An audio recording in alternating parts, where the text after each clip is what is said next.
ए कौन कर जे बस सुनो तो आज जो सकाले से जो झियो तुम सहित कथा होता से पड़ोसी घर झील जो आसी कथा को तुम जमा भी विश्वास कर चंडी डालते बहुत मिछ कथा से कहूँ बहुत चंडी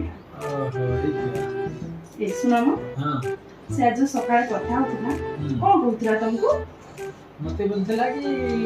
तमर वाइफ बढ़िया सुंदरी टा गुटे बढ़िया बोलथला प्रशंसा करथला कि तमर कथा के नहीं